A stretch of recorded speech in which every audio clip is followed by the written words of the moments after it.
지식 노선을 말합니다. 기도하시겠습니다. 하나님, 우리를 구속하여 주시고 그리고 생명의 길에 함께 동행하신 주님, 동행하는 동안 영광의 주님으로 적셔지고 그리고 주님의 형상으로 변화되어져서 하나님의 뜻이 무엇인지를 알아 그 뜻을 이루어가는 우리 성도들로 축복하여 주시고, 그럴 때마다 이 시대에 우리들에게 필요한 하나님의 뜻이 무엇인지를 더욱더 깊이 알아서 성령의 충만함으로 주님의 뜻을 이루어갈 때 주님을 나타내고 드러내고, 그 일을 행할 때 주님의 권위로 살아가는 복된 성도들로 축복하여 주시며, 몸이 아파서 오늘 같이 예배자리에 함께하지 못한 우리 남택수 집사 위에도, 그리고 또 이 인터넷을 통해서 주님의 말씀을 혹이나 듣는 영혼이 있다면 그 영혼 위에도 주님께서 놀라운 은총과 은혜를 더하여 주옵소서. 감사합니다. 예수님의 이름으로 기도합니다. 아멘. 우리는 계속해서 자꾸 내가 어디에 있는가 그것을 자문자답해 봐야 돼. 그리고 어디로 가고 있는가, 그러면서 내가 어떤 길에 지금 선택하고 있는가, 어떤 노선을 가고 있는가, 이것을 자꾸 볼 줄 아는 사람. 왜 그러냐면은 우리들은 말이요 자꾸 연약해서 넘어져요. 유혹에 넘어지고 내 생각에 넘어지고 환경에 넘어지고, 그래서 달콤한 말이 있으면 그 귀를 기울이게 되고 눈이 거기 시선이 쏟게 되고, 그래서 자꾸 주님의 길, 그 생명의 길을 벗어나기 때문에 그렇습니다. 눈사태를 당하면 말이죠, 맨 먼저 무엇을 해야 될까요? 눈사태, 눈 속이 갇혔습니다. 눈 속이 갇히면은 사방이 구분이 안 돼요. 분별이 안 돼요. 눈 속에 갇힌 사람들에게는 맨 먼저 하는 것이 침을 뱉는 일이에요. 그리고 두 번째는 이제 눈을 파서, 그래서 출구를 찾는 것입니다. 눈 속에 갇힌 사람들이 가장 큰 실수가 목적 없이 눈을 계속 판다는 것이에요. 내가 향방을 모르고 눈을 판다는 것입니다. 출구를 살기 위해서 눈을 파는 것은 좋은 일입니다. 정말로 잘하는 일입니다. 그러나 맹목적으로 눈을 판다는 그것은 아주 잘못된 것입니다. 엉뚱한 곳을 파기 때문에 그렇습니다. 자칫 잘못하면은 더 깊이 빠져 들어갔기 때문에 그렇습니다. 실제로 이런 조난을 당한 일이 있었습니다. 미국 개걸관지 과학잡지인 파퓰러스 사이언스 구조팀이 눈 속에 파묻힌 사람을 구조하고 보니까 그 사람이 무작정 파고 들어가는 것이 어떤 것? 그 사람이 빠졌던 것보다 더 깊이 10m나 더 깊이 파고 들어갔다는 것이. 그래서 그에게 있는 그 몸에 지니고 있는 모든 에너지를 다 소진했는데, 그 소진하는 그 에너지가 사는 길이 아니라 죽음의 길로 갔다는 것입니다. 먼저 그 사람이 침을 뱉었더라면 얼마나 좋았을까. 왜 침을 뱉은 이유가 뭔지 아세요? 눈 속에도 지구의 중력이 작동하기 때문에 그래요. 침을 뱉으면은 땅으로 떨어지게 돼 있어요. 침이 떨어진 방향의 반대 방향으로 출구를 찾았더라면 그 사람은 살아났을 것입니다. 우리 예수 그리스도를 믿는 사람들이 눈 속에 갇힌 사람처럼 방황 없이 방향 없이 생활하는 사람들이 대부분이다. 누구도 부인할 수가 없어요. 그러나 영적 중력인 예수 그리스도를 바라보고 그 그리스도의 구속 안에 있기만 하면은, 그러면 우리는 살 길, 생명의 길, 주님과 동행하는 길로, 그래서 우리는 이제 그 구원을 받고 그 생명으로 충만되어져서 하나님으로 살아가는 그런 놀라운 역사를 이룰 수 있다는 것입니다. 창세기 3장에 보면은 그렇습니다. 하나님께서 타락한 사람을 쫓아내 버립니다. 그리고 거기에 그룹들과 그다음에 불과 칼로 그 길을 막고 있습니다. 왜냐하면은 그들이 생명의 남에 이르는 길을 차단하기 위해서입니다. 그룹들은 하나님의 영광을 상징하는 것이고, 불은 하나님의 거룩을 상징하는 것이고, 사람을 죽이는 칼은 하나님의 의를 상징하는 것이다. 생명나무의 길에 이르려면 이와 같이 영광과 그 다음에 거룩함과 그리고 의로움이 요구된다는 것입니다. 타락한 사람이 생명나무에 이르려면 하나님의 영광, 하나님의 거룩, 하나님의 의, 다시 말씀드리면 하나님의 속성으로 그 길이 열려야 된다는 것이. 그런데 문제는 사람이 이와 같이 하나님의 영광과 거룩함과 의에 이룰 수가 없다는 것입니다. 그렇기 때문에 예수 그리스도께서 오셔서 하나님의 요구, 영광과 거룩과 의를 충족시키지 아니하면 그것이 이루어지기까지, 다시 말씀드리면은 지성소 생명나무이신 예수 그리스도를 접촉할 수 있을 때까지 그 길은 닫혀 있다는 것이, 그 길은 허락하지 아니했다는 것입니다.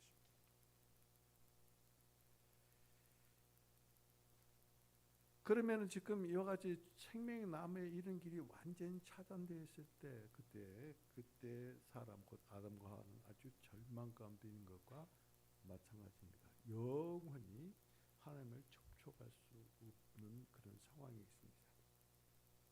그런데 여러분, 다시 창세기 3장에 가서 보면 구속이 있습니다. 구속. 그것을 보고 얘기된 구속이다. 앞으로 일어나야 될 그 구속의 예표를 말하는 것이. 하나님께서는 아담과 하와를 위해서 가죽옷을 주심으로, 그러므로 얘기된 구속을 통해서 사람이 하나님을 만날 수 있는 길을 하나님께서는 열어 놓으셨다. 이것이 복음입니다. 아담과 하와가 한 가정을 이뤘을 때 최초의 가정은 이같이 복음의 가정이었고 이같이 믿음의 가정이었다. 하나님의 말씀을 들었을 뿐만 아니라 하나님께서 친히 이같이 가죽옷을 지어 입힘으로 말미암아 체험된 복음이다. 직접 경험한 복음이다. 아담과 하와는 오늘 본문에서처럼 가인을 낳고 또 아벨을 낳습니다. 그래서 아담과 하와는 이 두 아들들에게 틈만 나면은 복음을 전했을 것입니다. 그래서 그들은 복음을 동시에 들었고, 그리고 복음 속에서 그들은 자랐을 것입니다. 그런데 참으로 아이러하게도 불행하게도 이 두 아들을 통해서 두 노선으로 갈라지는 것을 봅니다. 오늘 본문 4장 2절에 보면은 이렇게 말씀하고 있습니다. 그가 또 가인과 아벨을 낳았는데 아벨은 양치는 자이고 가인은 농사하는 자였다. 그냥 우리가 이것을 평범하게 읽으면은 양치는 것과 농사짓는 것이 뭐가 다릅니까? 어떻게 해서 노선이 다릅니까? 그렇게 반문할 수도 있습니다.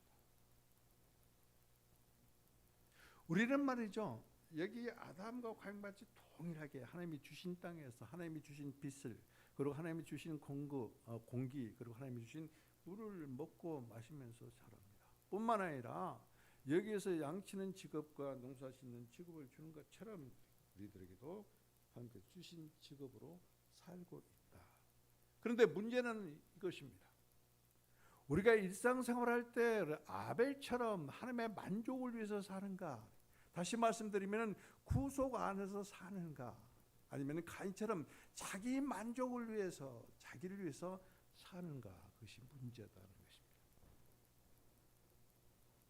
양을 친다는 것은 곧 복음을 듣고, 그는 그럼 아벨이 양만 찾겠느냐? 그렇지 않습니다. 농사 지을 때 형도 도왔을 것이고, 그래서 그것도 수확을 했을 거예요. 그런데 그의 일상이 그래, 그 생활이 양을 치면서 구속 안에서, 얘기된 구속 안에서, 그 복음 안에서 그런 생활을 했고, 가인은 복음 안에서 생활을 안 했습니다. 그것이 제사를 드리는 방식에서 나타납니다. 오늘 본문 3절에 보면 그렇습니다. 세월이 지난 후에 가인은 땅에 소산 후 제물을 삼아 여호와께 드렸고.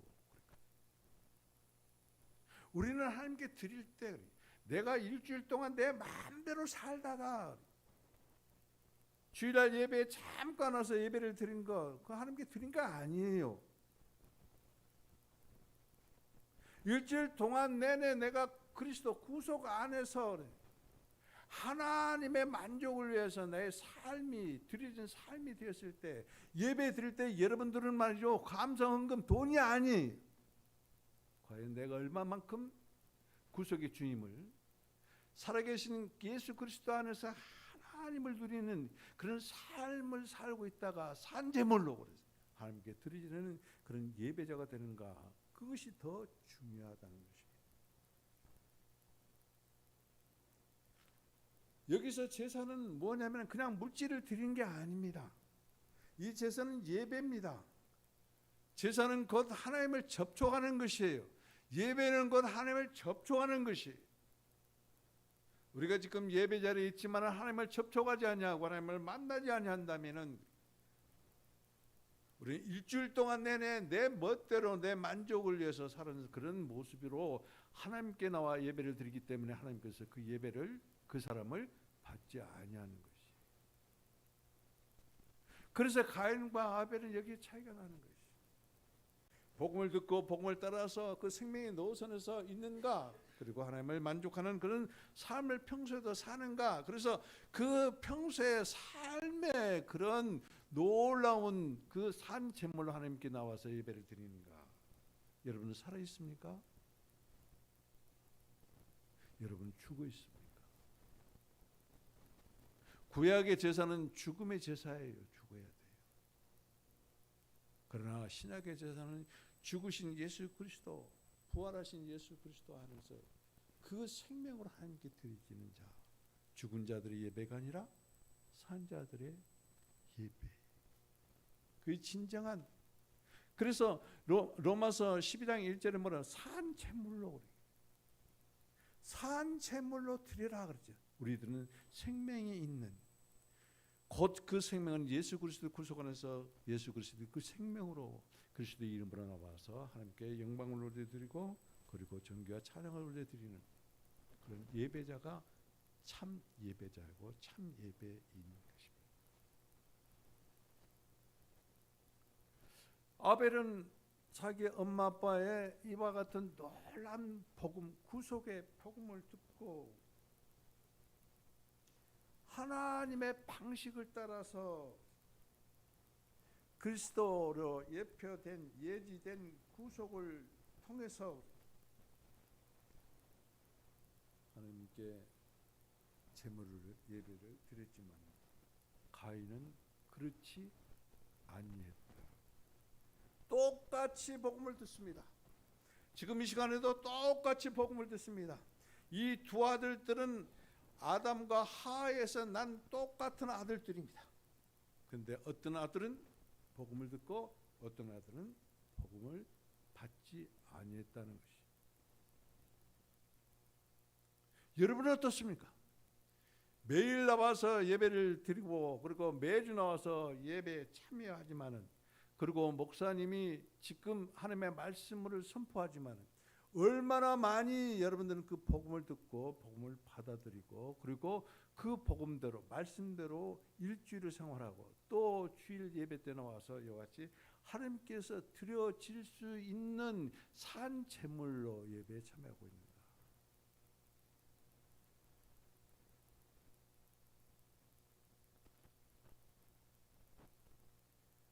가인이 하나님의 방식이 아닌 자기의 방식, 자기의 의견, 자기의 소견, 자기가 땅에서 수고한 그 소산물로 하나님께 제물을 드린 것은 정말로 가소로운 것입니다. 주제도 없는 것입니다. 이것은 뭐예요? 내가 하나님께 드리는 거예요. 내가 하나님을 예배하는 거예요. 자기 생각대로, 자기 소견대로, 자기 방식대로 예배하는 거예요. 그것이 아무리 선하고 정말로 사람의 눈에 옳게 보여도 그것은 예배가 아니에요. 하나님께 드리는 제물이 아닙니다. 오직 하나님의 방식, 하나님의 방법, 구속하신 예수 그리스도. 여기서 말하는 얘기된 구속, 앞으로 주님께서 오셔서 이와 같이 구속으로 우리들을 자신의 소유로 삼을 때까지 그 말입니다. 그 구속의 은총을 받은 사람만이 하나님을 온전히 예배할 수 있는 산 제물로 드려지는 예배자가 될 수 있다. 자기 방식으로 예배를 드리는 여러분들 한번 보십시오. 내가 지금까지 내 방식대로 예배를 드렸다면 한 번도 하나님을 만나지 않았을 것입니다. 지금까지도 한 번도 하나님을 만나보지 못했다면 내 방식대로, 내 생각대로, 내 의견대로 예배를 드렸다는 것이, 구속하신 예수 그리스도로 예배 드렸다는 것이 아니에요. 어떻습니까? 여러분들은 하나님을 만났습니까? 만나본 적 있습니까? 그리고 지금도 하나님을 만나고 있고, 그리고 지금도 살아계신 예수 그리스도 안에서 하나님과 접촉이 되고, 오늘 또 이 시간에 하나님께 나와서 예배드리고 말씀을 받는 중에 주님과 접촉되어져 있는가? 이것이 중요해요. 그냥 예배당에 나와서 예배제를 참여했고, 그리고 주님의 예배를 하고 있는 이런 그 외적인 모습이 아니에요. 그런 모습이 아니에요. 아벨이 구속을 얘기한 그 양은 살과 그 첫 새끼와 그다음에 그 기름을 하나님께 드림으로 하나님과 접촉되어졌고, 그러니까 하나님은 기뻐 받으셨다 그랬거든요. 그러나 자기가 노력해서 만들어진 그 어떤 것으로 하나님께 드려진 가인의 제사는 받지 않으셨다. 여러분의 방식으로, 여러분의 생각으로, 여러분의 의견으로, 여러분의 만족을 위해서 안 드리면 찝찝하니까 그래서 예배 드립니까? 하나님하고는 아무 관계가 없습니다. 그런 방식으로는 하나님을 접촉할 수 없다. 하나님을 만날 수 없다. 하나님으로부터 공급을 받을 수 없다. 생명의 길이 있지 않다. 하나님과 독립되어 있다. 하나님과 분리되어 있다. 지식의 노선에 있다. 가인은 지금 생명의 노선이 아니라 지식의 노선에 있는 자가 분명합니다. 그래서 가인은 인류 최초의 지식의 길을 걷는 사람의 한 사람, 최초의 사람이에요.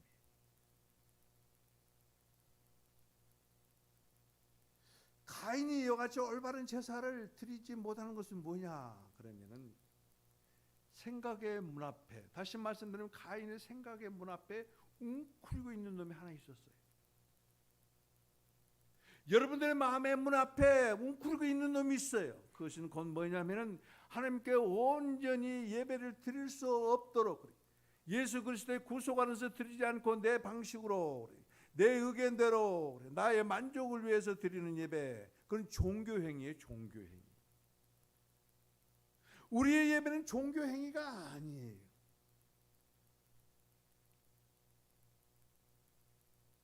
우리는 이슬람교와 달라요. 힌두교와 달라요. 종교행위가 아니에요. 불교와 달라요. 종교행위가 아니에요.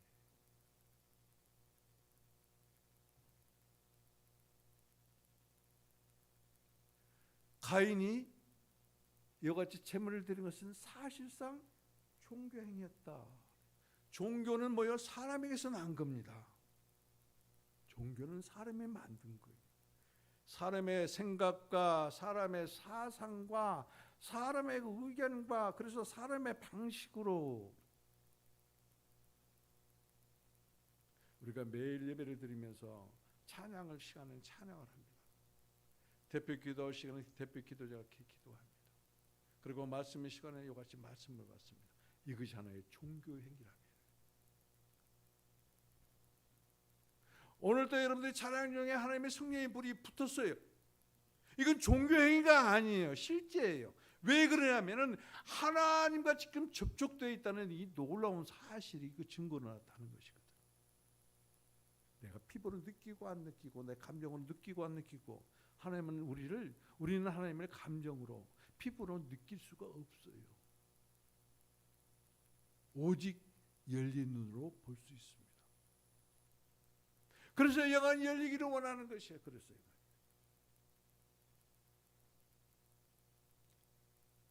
참으로 그리스도를 통해서 예배를 드리지 아니한 자는 하나님께 드리는 예배자가 아니기 때문에 하나님과 접촉이 안 된다는 이 놀라운 사실, 정말로 무서운 사실이 바꾸시기를. 지금까지 그런 생각으로 살고 지금까지 그런 마음으로 살았다면 오늘 이 시간에 바꿔지기를. 바꿔지면 운명이 바꿔집니다. 운명이 바꿔져야 그리스도 안에 있어야 생명의 길인 예수 그리스도 안에 큰 부분과 함께 걸어야 동행해야 그분의 영광으로 가득하고 그리고 그분의 영광으로 영광에 이르는 놀라운 역사, 회복된 역사.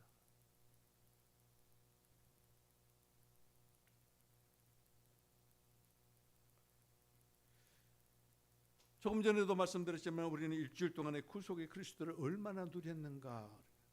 살아계신 예수 그리스도 안에서 살아계시는 하나님과 얼마나 많이 접촉됐는가. 아벨처럼 나의 만족을 위해서 사는 삶이었는가, 아니면 하나님의 만족을 우선하여 사는 삶이었는가. 그래서 내가 누리는 예수 그리스도, 하나님께 드릴 수 있는 유일한 제물이신 예수 그리스도. 여러분들은 예배에 참여할 때 그 예수 그리스도를 하나님께 돌려드릴 수 있는 그 어떤 것을 가지고 나와서 예배를 드리는가. 나의 삶의 평소의 삶이 그리스도의 삶이 아닌 자는 하나님께 드릴 것이 아무것도 없습니다. 하나님께 드린 것은 오직 예수 그리스도밖에 없습니다.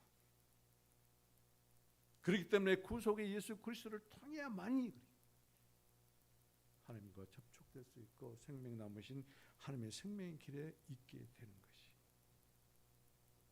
지금 이 창세기 2장 3장 계속해서 이와 같이 설교는 너무나 중요하기 때문에 그래요.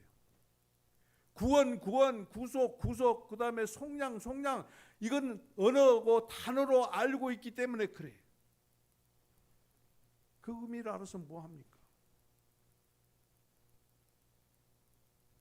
가인과 같은 길을 갈 수밖에 없잖아요.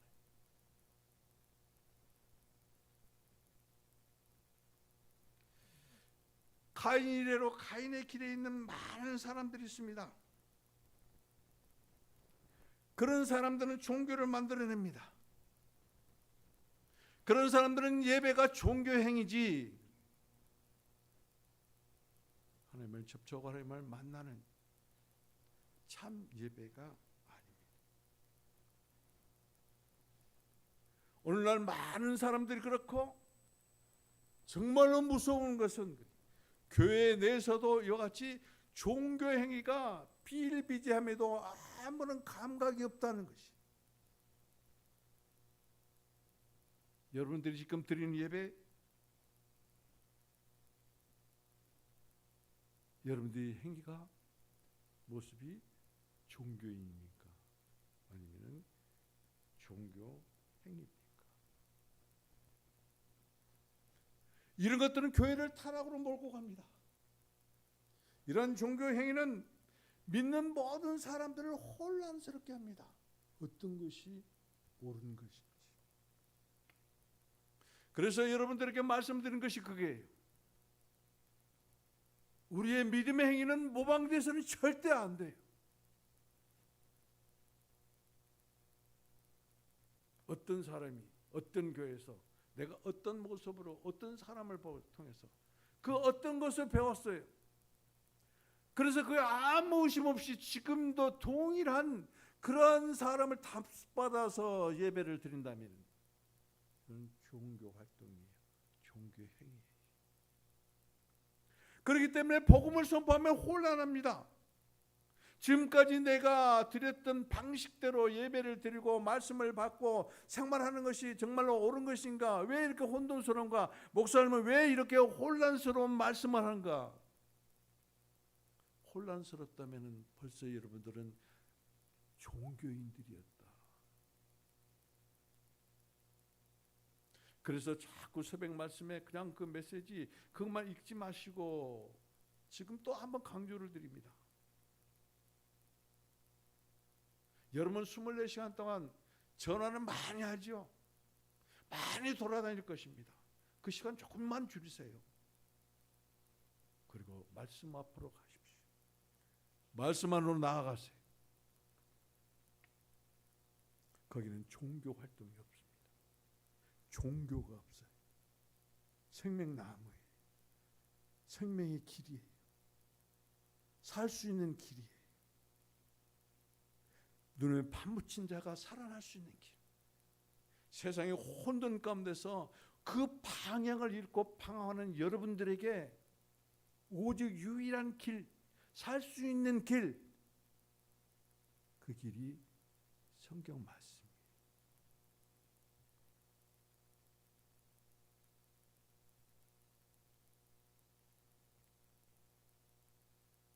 우리가 하나님을 만날 수 있는 유일한 방법은 그리스도 외에는 없어요.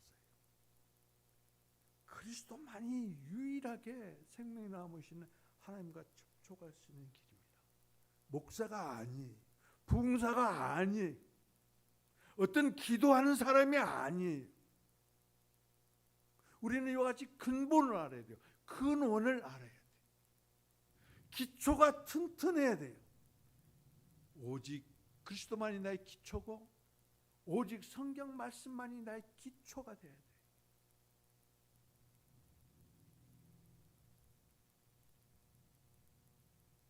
그러므로 우리는 정말로 조심해야 됩니다. 지식나무의 원칙은 무엇인 줄 아십니까? 지식나무의 원칙은 독립하는 것이에요. 하나님과 분리되고 하나님과 독립되는 것이에요. 그리고 자기 방식대로 사는 것이, 자기 생각대로, 자기의 의식대로, 자기 사상대로 사는 것이, 그것은 하나님과 아무 관계가 없습니다. 여러분들이 예배에 참여해도 여러분들이 오직 내 생각대로 예배에 참여했다면은, 그리고 내 방식대로 하나님을 예배한다면, 그리고 아무런 감동도 의미도 없이 지금 말씀을 받고 있는 상태라면은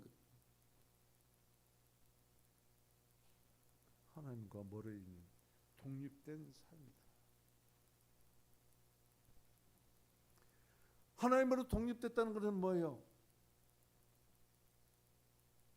독자적인 결정을 한다는 거예요. 여러분 어디 갈 때에도 독자적으로 결정하라고 하지 않습니까? 만약에 여러분들이 정말로 구속의 주님 안에서 부활의 그 생명의 영으로 충만되어지고 능력과 권능의 옷을 입었다면은 하나님 내가 여기를 가도 되겠습니까? 독자적인 결정이 아니라 주님께 기도하는 것이 정상적인 그리스도입니다. 이런 사람들은 어떤 사람? 생각이 사탄에 점유된 사람이다. 생각이 사탄의 지배를 받고 있는 사람이다. 이런 사람들은 기도하지 않습니다. 그냥 육신이 원하는 내 생각대로 살아갑니다.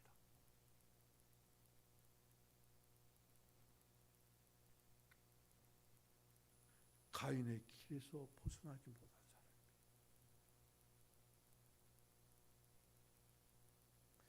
가인의 결국이 어떤가를 우리가 알지 않아요.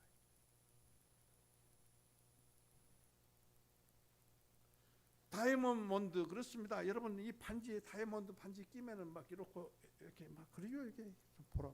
응? 뭐 봐?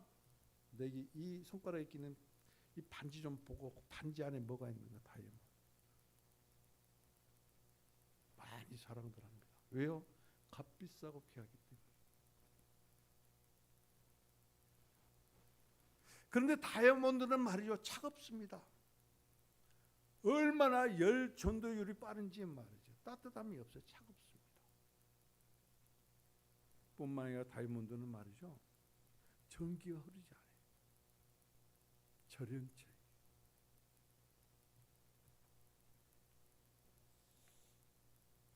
여러분 사람의 생각에는 한 것이 아무리 선하고 좋은 것이지만 하나님의 생명이 흐르는데 그것을 못 흐르게 막는다는 것은 그것은 아무리 좋고 아무리 선한 것이어도 그것은 잘못된 것입니다. 그것을 보고 뭐라고 그래요? 악한 것이다. 그렇기 때문에 선과 악을 하게 하는 나무, 한 나무에서 선도 나오고 한 나무에서 악도 나온다는 것이에요. 그러나 이 선이 어디서 나오냐? 지식나무에서 나오기 때문에 똑같다는 것이에요. 우리가 만약에 지식나무에 있고 지식나무의 노선에 있다면 나와 여러분들에게 나는 아무리 선한 것이어도 그래 선한 것이어도 독자적인 결정을 하게 하고 그리고 하나님의 관계를 끊게 만들고 하나님의 생명이 흐르지 못하는 거예요. 우리들이 힘이 그렇습니다. 그리스도인들은 세상 사람만큼 못해. 예수 그리스도 믿지 않는 사람은 나에게 와서 위로도 해주고 그리고 나를 일가와 같이 도와주고 얼마나 선합니까? 그러나 그것은 다이아몬드와 똑같아. 아무리 좋고 아무리 선해도 그에게는 하나님의 생명이 흐르는 길이 없습니다. 너무나 좋지요. 나를 위하고 나를 도와주고 너무나 좋습니다. 그런데 거기는 사망입니다. 그건 악입니다. 선한 것은 오직 하나님께서만 납니다. 이 세상 어떤 피조물도 선한 것이 없습니다. 그런데 혹해서 거기에 빠져들어갑니다. 가인은 말이죠. 이와 같이 독자적으로 행동하기 때문에 4장 16절에 보면은 그렇습니다. 하나님과 동행하지 않는다. 다시 말씀드리면 하나님의 임재가 떠났다. 하나님의 임재가 떠난 자는 얼마나 그 결과가 무서움과 두려운 것인가. 여러분들은 지금 하나님의 임재 안에 있습니까? 아니면 하나님의 임재가 이미 떠났습니까? 금년 송구 영신 예배 때 하나님께서는 우리들에게 메시지를 주셨습니다. 나의 임재가 너희와 함께 가리라. 그리고 오늘이 10월 마지막 주일입니다. 10개월이 지났습니다. 10개월 동안 과연 여러분들은 하나님의 임재 안에서 하나님과 함께 동행했는가? 제가 이 말씀을 준비하면서 여기 미치니까 너무나 무서운 거예요. 너무나 두려운 거예요. 10개월 동안 무엇을 했지? 우리 성도들이 10개월 동안 무엇을 했을까?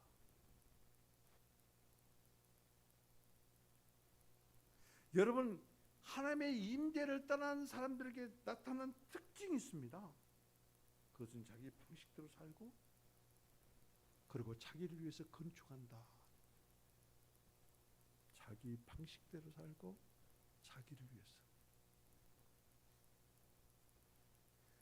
가인이 성을 쌓습니다. 그리고 그 성의 이름을 그 아들의 이름을 따라서 에녹성이라고 이름 지었습니다. 가인의 이름이 내포하고 있는 의미가 시작이라는 의미가 있습니다. 가인은 성을 쌓고 그리고 그 성 이름을 하나님의 이름을 따라서 부른 것이 아니라 사람의 이름을 따랐습니다. 그것은 그건 뭐예요? 사람의 이름을 내기 시작했다. 사람의 이름. 여러분들은 어떻습니까?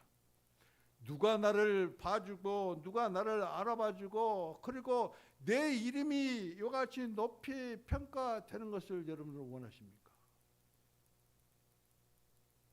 아니면 겸손함으로 말미암아 그리스도의 이름만이 나타나기를 원하십니까?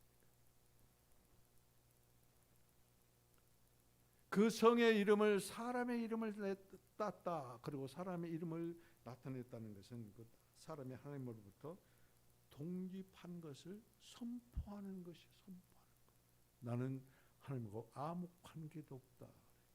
나는 독자적으로 하나님과 무자고 살아가는 그런 존재다. 나는 대단한 사람이다. 그래서 가인은 모든 것을 잃었습니다.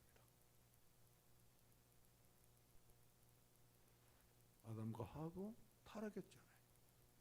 그러나 복음을 체험하고 복음 안에서 살고 복음의 가정이 되고 복음을 전파하고 그리고 믿음의 가정이 되었어요.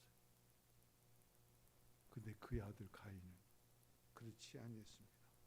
그렇기 때문에 모든 것을 잃었어요. 여러분은 에덴 동산의 의미를 생각해 보세요. 에덴 동산이 있는 동쪽을 생각해 보세요. 그 의미가 무엇인가? 그것은 빛이 있는 동산입니다. 기쁨과 즐거움과 만족과 행복이 있습니다. 이것은 무엇을 의미하냐면은 하나님께서 모든 것을 사람들에게 이같이 지키시고 공급하시고 기쁨과 즐거움과 행복과 만족이 되어 주셨다는 의미예요. 사람 스스로가 사람의 어떤 노력으로 된 것이 아니에요. 그런데 그 하나님을 멀리했다. 하나님으로부터 독자 노선을 가기 시작했다. 하나님의 임재가 떠나는 그 순간에 이 모든 것들이 다 잃어버리는 바가 된 것이. 그래서 가인은 자기를 지키고 자기를 생존하기 위해서 성을 쌓습니다. 기쁨과 즐거움의 만족을 위해서 세상적인 오락을 만들어내기 시작합니다. 그리고 이 모든 것들을 지키기 위해서 무기를 만듭니다. 이것 보고 세상의 문화, 사람의 문화를 가인으로부터 시작되어진 것을 그리고 사람의 이름을 나타내고 드러내고 널리 알리는 일을 가인으로부터 시작을 했다.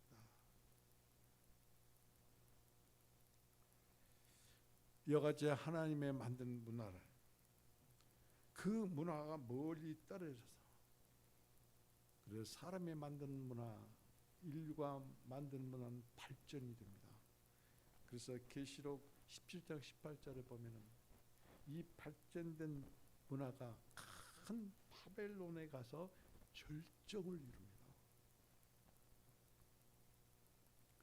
그러나 그 큰 바벨론 성은 귀신과 더러운 영들과 온갖 가증한 것들로 가득한 소굴이므로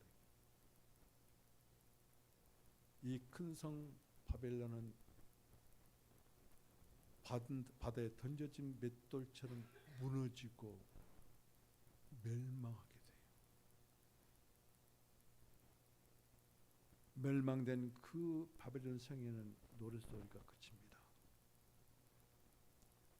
온갖 것들을 발전시켰던 기술자들이 그 모습을 볼 수가 없습니다. 그곳에는 맷돌 가는 소리가 들리지 않습니다.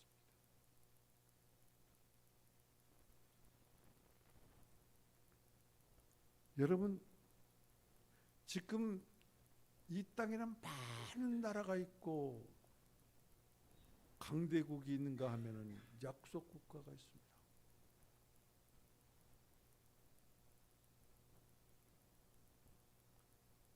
그런데 이 나라들이 예루살렘에 있는가요? 없어요.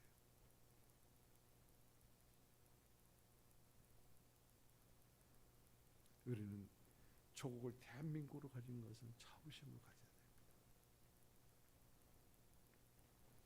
그러나 우리의 영원한 나라는 하늘나라예요. 하나님의 나라예요. 오직 한 나라만이 존재를 해요. 마지막에. 그런데 어떤 권력자, 어떤 갑부에 빌붙어서 온갖 내 자존심 다 내놓고 노예생활을 하는, 그것도 질거해서 돈만 주면 내가 못할 짓이 없다. 돈 없으면 못 살아.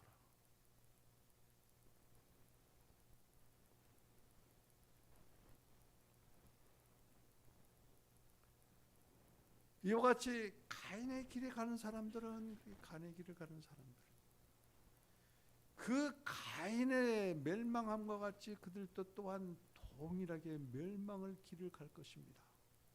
이름 내려고 하지 마세요. 나를 지키고 나를 보호하고 나의 어떤 즐거움이 빼앗기지 않게 해서, 그래서 성을 쌓는 사람이 되지 말기를 주님의 이름으로 부탁을 드립니다. 두 번째입니다. 오늘 창세기 10장에 보면은 니므롯이 나옵니다. 니므롯은 말이죠, 함의 아들 구스의 6번째 아들 막내입니다. 아니, 함의 계열이에요. 함의 아들 구스의 막내 아들 6번째인 니므롯. 성경은 니므롯을 이렇게 칭합니다. 최초의 용사다. 최초의 사냥꾼이다. 용감한 사냥꾼이다. 그래서 속담이 나왔습니다. 어떤 속담? 여호와 앞에서 용감한 사냥꾼 니므롯과 같다. 물어보겠습니다. 여러분은 하나님 앞에서 용감한 사람입니까? 하나님 앞에서 용감하기를 원합니까? 용감한 사람이 되기를 원하는가?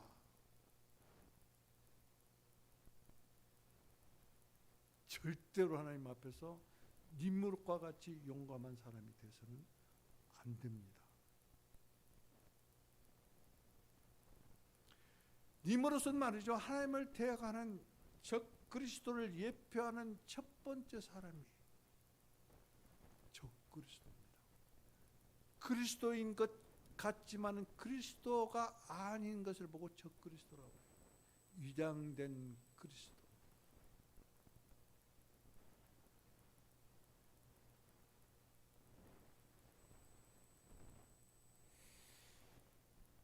우리 그리스도인들은 그렇습니다. 바벨탑과 바벨성을 누가? 인류가 건설했다 합니다. 그렇게 압니다. 그러나 하나님을 대항하는 바벨론 왕국이 니므롯에 의해서 건축되었다는 것은 잘 몰라요.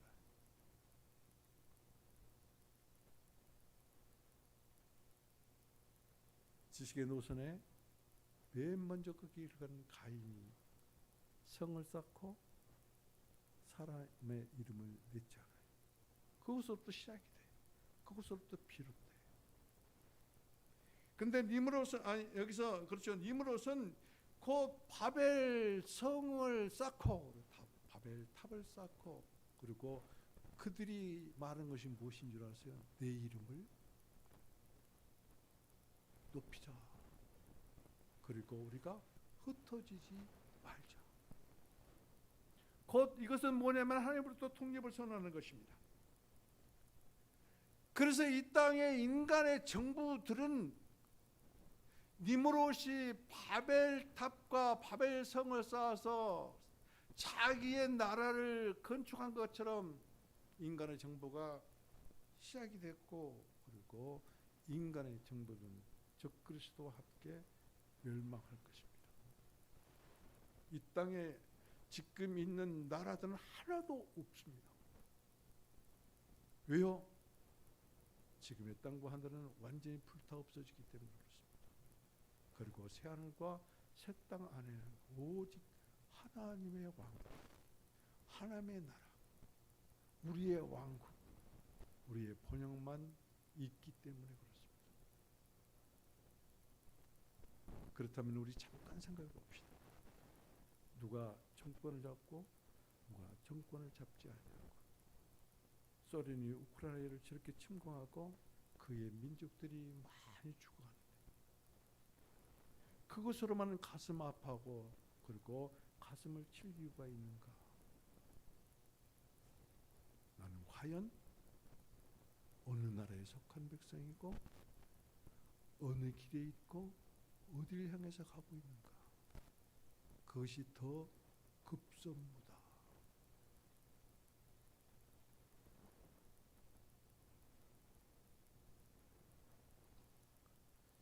니므롯은 말이죠, 바벨 왕국만을 건설하는 것이 아니에요. 우리가 너무나도 잘 알고 있는 지금 없어져 버린 그런 큰 성이 있습니다. 그것은 시리아에 있는 니느웨의 성입니다.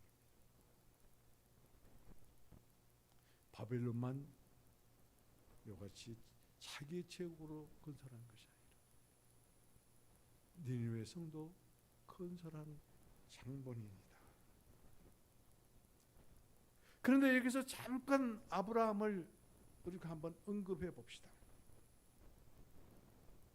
아브라함은 니므롯과 같지 아니했어요. 아브라함은 성도 쌓지 아니하고 탑도 쌓지 아니했어요. 아브라함은 오직 제단을 쌓고 그리고 여호와의 이름을 불렀어요. 아브라함은 니므롯과 같이 그 성에 거주하지 아니했어요. 그는 허술하지만 장막에 거했습니다.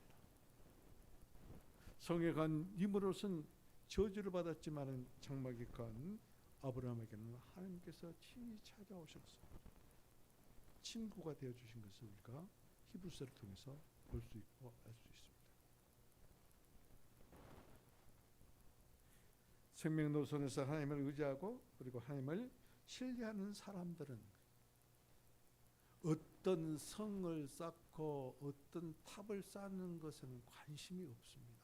그것이 정상적인 그리스도인입니다. 무엇보다도 자기를 내세우기 위해서 독립적인 건설을 하는 데는 눈길도 주지 아니하는 것이 곧 참 그리스도인이에요. 내 이름을 내고 내가 누군가를 과시하고 그리고 내가 누구라고 목에 힘주고 교만한 자, 하나님 앞에서 용감한 자예요. 하나님을 우습게 알고 교회를 우습게 알고 예배를 우습게 하는 자, 그들은 하나님 앞에서 용감한 자,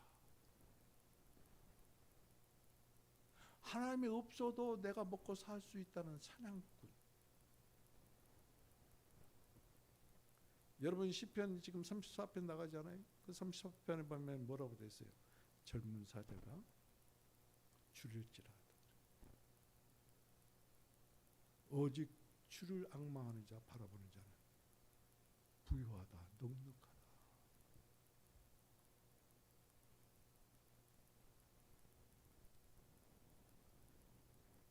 하나님 앞에 용감한 자, 그리고 하나님으로부터 독립된 사람만이 그래요. 자기의 성을 쌓고 자기의 이름을 내는 탑을 쌓기를 원합니다.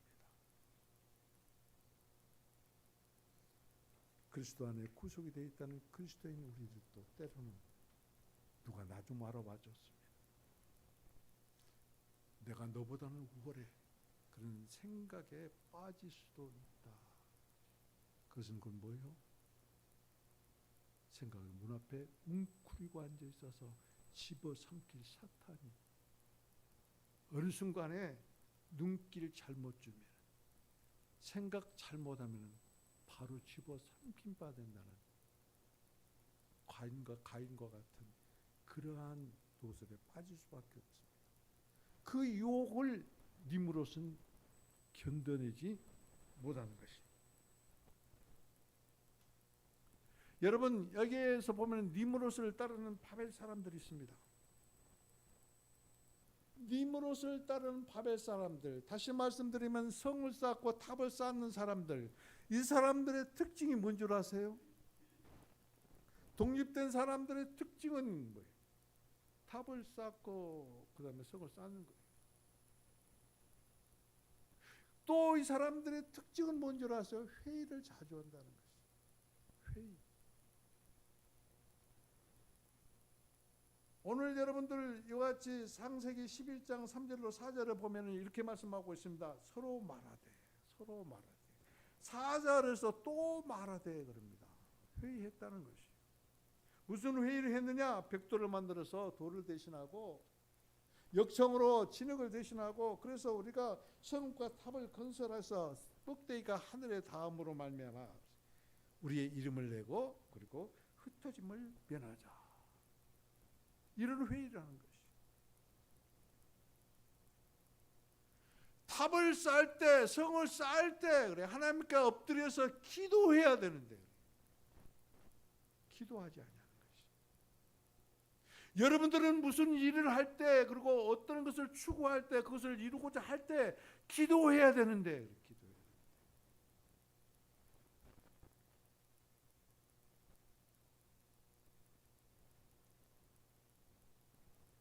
세상 정치에 빠지지 마세요. 세상 정치에 들어가지 마세요. 나도 누가 나쁘다 그러고 비판합니다. 그러나 그게 들어가지는 않아요. 속상합니다. 그래서 기도해요.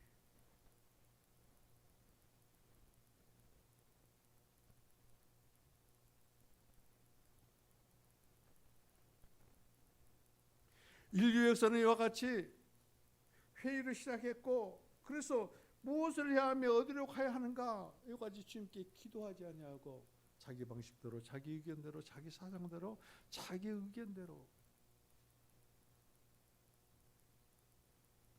1차 세계대전 이후에는 국제연맹이라는 단체가 생겼습니다. 2차 세계대전 이후에는 이것이 더 확대돼서 국제연합이라는 이름으로 뉴욕에 본부를 두고 있는 유엔이 있습니다. 유엔은 하루도 걸음이 없이 계속 회의를 한다고 해요. 근데 그들의 회의가 뭡니까? 뭐 해결된 게 있어요? 없어요. 그 회의의 장은 뭐예요? 자기 나라 이름을 내는 거예요. 결론이 그거예요. 그 외에는 없어요. 아무리 유엔의 회원 가입국이라 하더라도 우리나라처럼 작은 나라는 목소리를 못 내요. 대통령이 한번 가가지고 무슨 유엔 연설한다고요? 그 연설은 그게 무슨 의미 있어요? 그런 회의에 참여하는 건 무슨 의미가 있어요?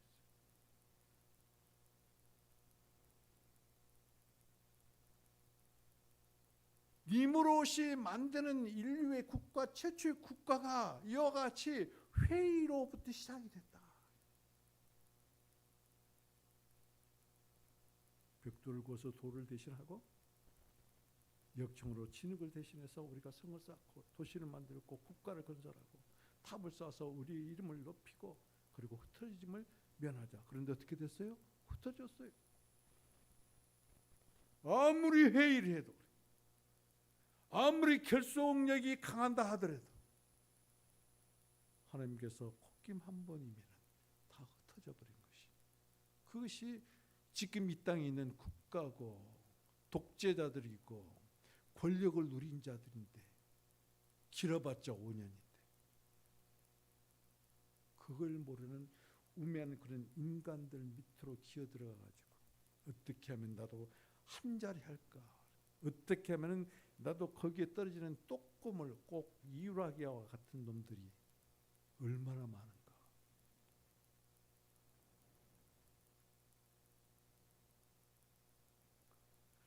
오늘 창세기 13장에 보면 롯이라는 인물이 나옵니다. 여기까지만 하겠습니다. 롯은 말이죠, 자기 주관이 아주 뚜렷한 사람이에요. 자기 주관이 아주 강한 사람이에요. 그는 아브라함과 똑같이 갈대의 우르에서 불렀음을 받았다. 그것은 구원을 받았다는 것이. 그리고 가나안 땅에 들어왔어요. 그러나 그는 독자 노선을 걷는 자기의 관점에 따라서 생명의 노선을 떠나버리는 그런 사람이다. 롯의 눈에는 말이죠, 요단들이 아주 좋은 뜰로 보입니다. 물이 많고 넉넉하고 여호와의 동산을 갖고, 그리고 뭐요?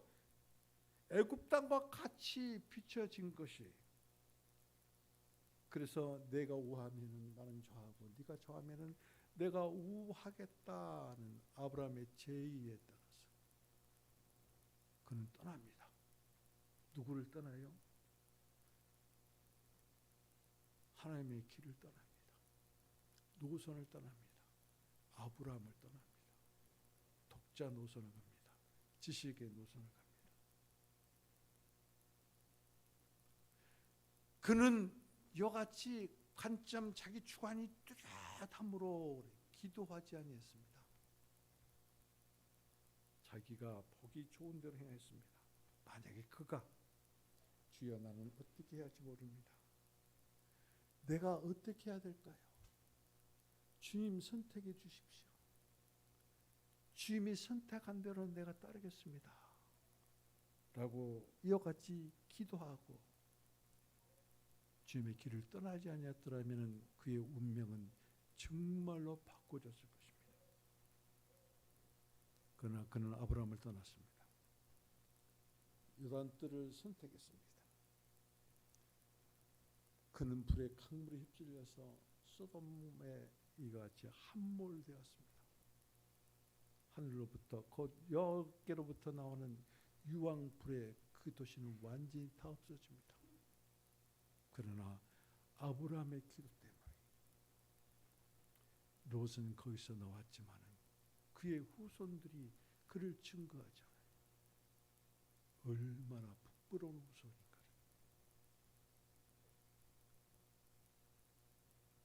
여러분, 롯과 같이 주관이 뚜렷한 사람, 자기 고집대로 하는 사람을 말합니다.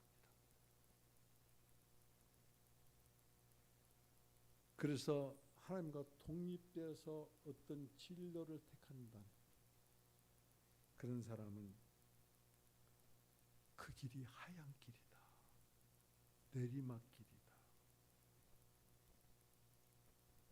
이 말씀을 듣고 돌이키는 자는 엠마오로 내려가는 제자들과 같습니다. 그들은 다시 예루살렘으로, 마가의 다락방으로, 다시 그리스도 안으로 돌아온 사람들. 그러나 자기 주관이 뚜렷해서 고집한 사람은 소돔이 유황분 모래에 함몰된 것 같이 그들은 함몰되고 말 것입니다. 롯은 악하고 죄가 많은 소돔성으로 행했기 때문에 그의 결국은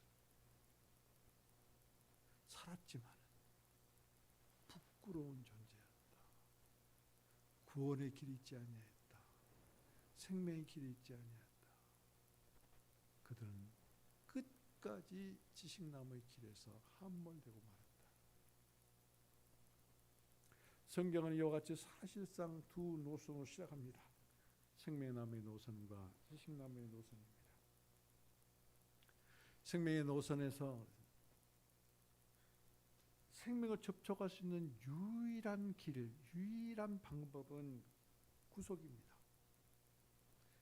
구속이신 예수 그리스도를 통해서 많이 하나님을 접촉할 수 있고, 하나님을 접촉한 자만이 하나님의 이름을 부를 수 있고, 하나님의 이름을 부른 자만이 하나님과 동행하고, 동행한 자만이 하나님의 이상을 받고, 이상을 받은 자만이 그 이상을 따라서 행하게 되므로 이 시대에, 그 시대뿐만 아니라 이 시대에 하나님의 뜻을 이루어가는 사명자가 되는 것이, 사명자는 대단한 게 아니에요.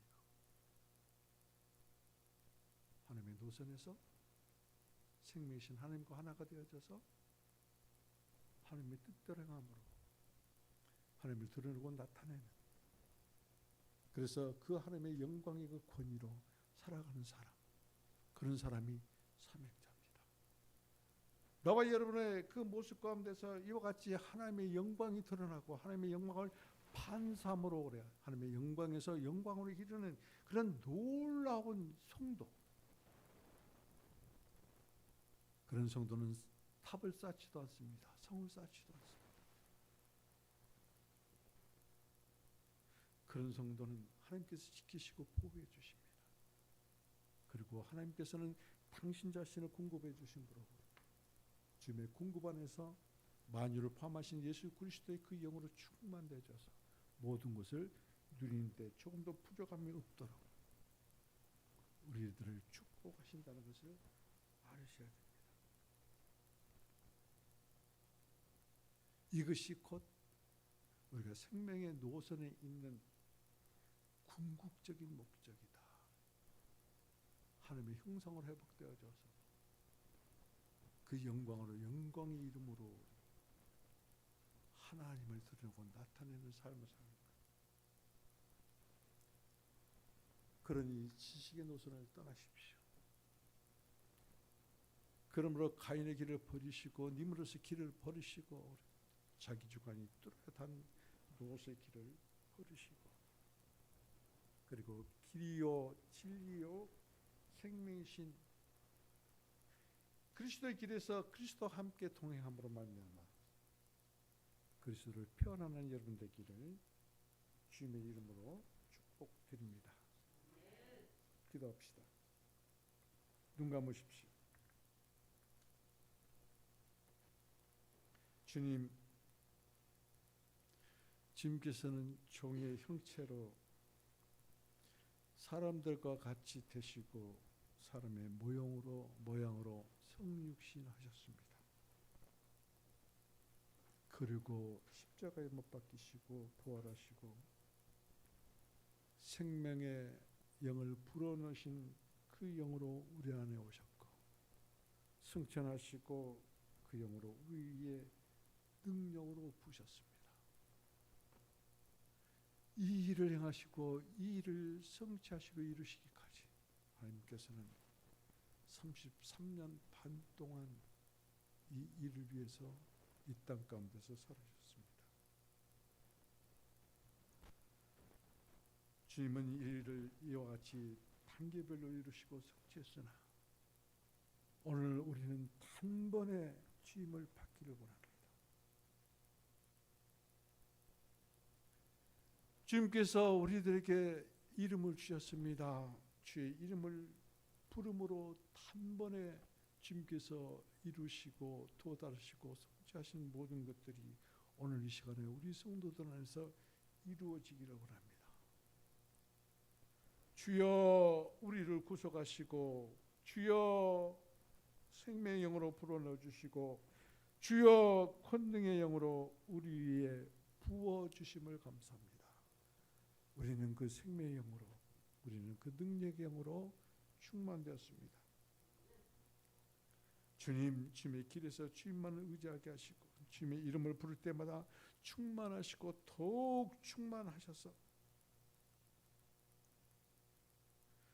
우리의 생각의 모든 골짜기가, 감정의 모든 골짜기가 메워지고 생각의 모든 높고 낮은 산들이 낮아지고 굽은 것들이 곧게 되고 그리고 험한 우리의 마음의 길이 평탄하게 되어져서 영광으로 영광에 이르는 성령의 사람으로 인쳐 주옵소서. 주님으로부터 분리되고 독립하게 하고 생각의 문에 웅크리고 있는 악령들을 주님께서 이 시간 십자가의 능력으로 완전히 멸하시옵소서.